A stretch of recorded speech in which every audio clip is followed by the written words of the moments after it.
Então este capítulo 4 eu vou dividi-lo em 2 vídeos. Ele está dividido em 4 subcapítulos. Ele chama-se Política Social e Desenvolvimento Infantil. Então os 2 primeiros têm a ver com as políticas sociais e os 2 últimos têm a ver com o desenvolvimento infantil. Então este vídeo vai ser sobre os 2 primeiros. Primeiro temos o socialismo e a agenda esquerdista moderna. Então a primeira coisa a perceber é como é que a esquerda no geral, ainda que não adote o termo socialismo para se descrever a si própria ou as suas políticas e os seus objetivos, a realidade é que a sua essência, se formos analisar, é socialista. E é isto que ele explica nesta parte, começando por definir o socialismo. Embora as definições variem em alguns detalhes, o socialismo é tipicamente definido como um sistema de processos económicos, sociais e políticos, no qual se destaca o controle coletivo sobre a propriedade, o investimento e os meios de produção e distribuição. Isto é o socialismo, ok? Então, uma coisa importante em relação à frase que eu acabei de ler é que controle coletivo, o termo controle coletivo, embora pretenda aparentar uma atitude muito democrática, na prática ele significa governo centralizado. Controle coletivo significa, na prática, governo centralizado. Porque é assim, no ideal socialista, o ideal que é passado para as massas, que é constantemente alimentado de propaganda, né? Aquilo que eles chamam a socialização dos meios de produção é uma falsidade. Ou seja, a ideia que eles passam de que toda a gente vai ter a propriedade dos meios de produção, isso é falso. Porque os meios de produção e distribuição, bem como a própria produção e a distribuição, têm de ser organizados, certo? Significa que alguém tem de ficar com esse papel de gerir.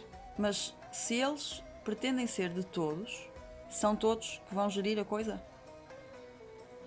Será possível? Imaginem se cada pessoa tem supostamente o direito de gerir a produção e distribuição, como é que seria possível chegar a fazer alguma coisa se as pessoas iam passar a eternidade a tentar decidir qual era a melhor alternativa de gestão? Se cada uma teria a sua e cada uma acharia que a sua era a melhor. Então, como é óbvio, as hierarquias em qualquer meio social, elas formam-se inevitavelmente e naturalmente. Então aqui, ainda que se alegue que a propriedade é de todos, apenas uns poucos é que acabariam por ter o poder real, não é? O poder factual sobre as coisas, sobre os meios de produção, sobre a propriedade. Então, ponto assente, socialismo é o controlo centralizado, o governo centralizado, desses vários processos económicos, sociais e políticos.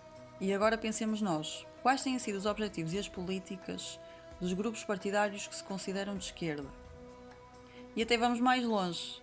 Quais têm sido os objetivos dos grupos partidários que se consideram de direita? Em Portugal, principalmente, né? E não só. Em qualquer um deles temos sempre o estado de bem-estar social.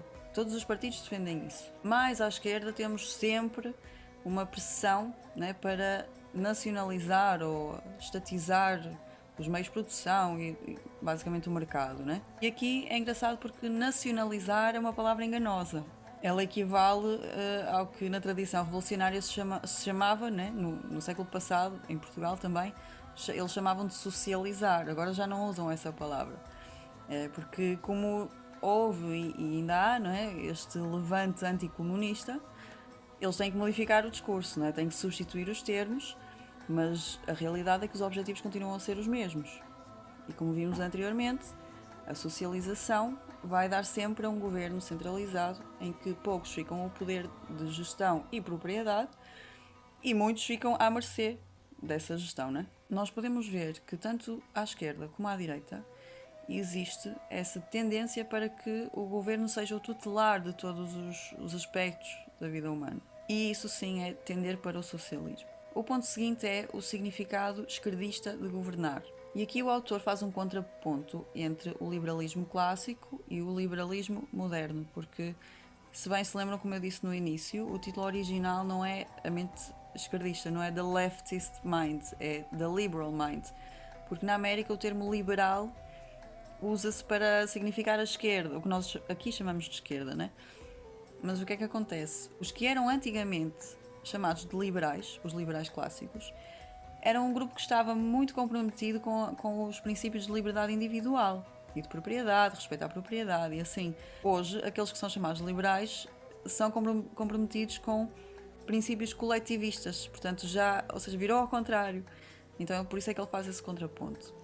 Então aqui ele explica que a forma como a sociedade se organiza, ou seja, as instituições que se criam, as regras que se estabelecem, dependem em grande parte do significado que as pessoas dão ao governo. Depende mesmo da visão que as pessoas têm, da ideia que as pessoas têm sobre todos os processos políticos, económicos, sociais. Então, claro, dando o exemplo dos Estados Unidos, que é o exemplo que ele dá e que ele tem, ele mostra como é que a comunidade estadunidense tem vindo a sofrer uma alteração no significado que as pessoas dão ao governo. Porque, como nós sabemos, os Estados Unidos foram fundados nesse princípio da liberdade individual, no respeito à propriedade e, acima de tudo, na resistência à tirania de um poder governamental. Foi precisamente por isso que se fez a chamada Revolução Americana. E, em consequência disso, né, desses princípios, houve sempre uma necessidade dos americanos de manter o poder governamental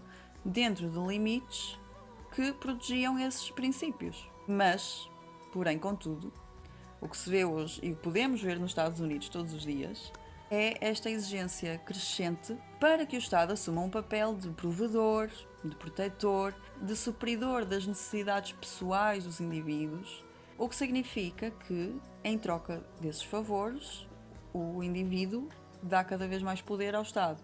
Ou seja, o Estado é que passa a fazer um papel que um indivíduo competente deveria assumir, e isso torna as pessoas cada vez mais dependentes e menos competentes. Vejam o vídeo anterior e vão perceber melhor. Este é o exemplo dos Estados Unidos, mas para nós aqui na Europa é muito parecido.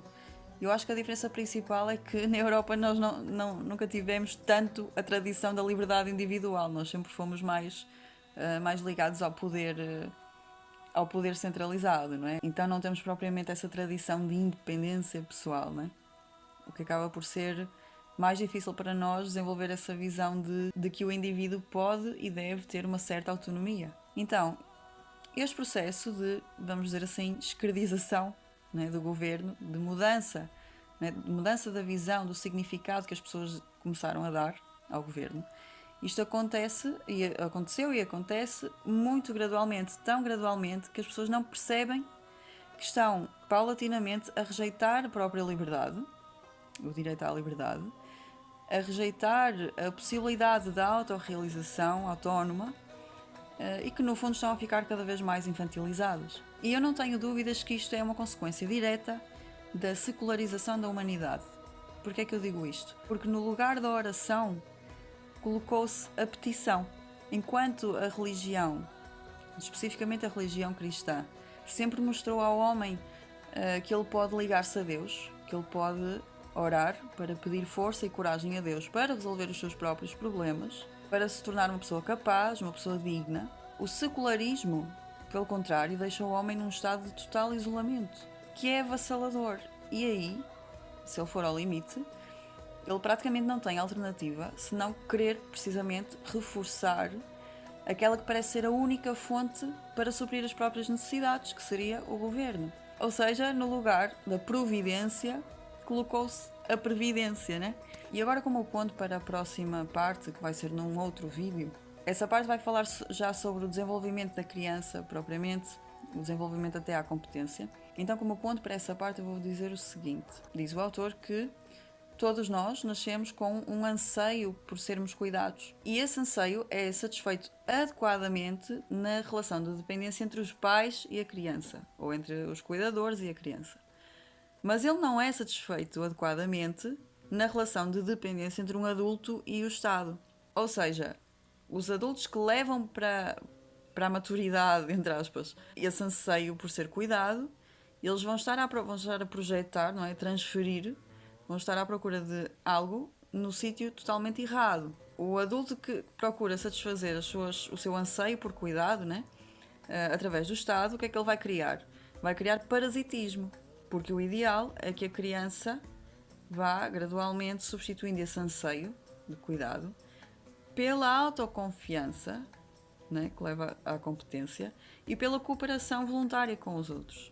Não sei quanto a vocês, mas este livro fez-me questionar muito sobre a minha própria vida, né, e as minhas decisões, os meus comportamentos e isso tudo. E eu espero que façam o mesmo com vocês, porque é que nós estamos aqui a lidar com um material que desperta o autoconhecimento. Então, eu espero que vocês, quando se confrontam com estas informações, que possam fazer essas perguntas a vós próprios. Como é que foi a minha socialização? Que comportamentos eu tenho que contrariam a boa natureza, né? A natureza do bom caráter? É isso que eu acho importante neste trabalho. Então, não se esqueçam de subscrever o canal, ativar o sininho, deixar o like, partilhar e voltemos um dia destes, que eu não sei quando é que é, mas deve ser para breve.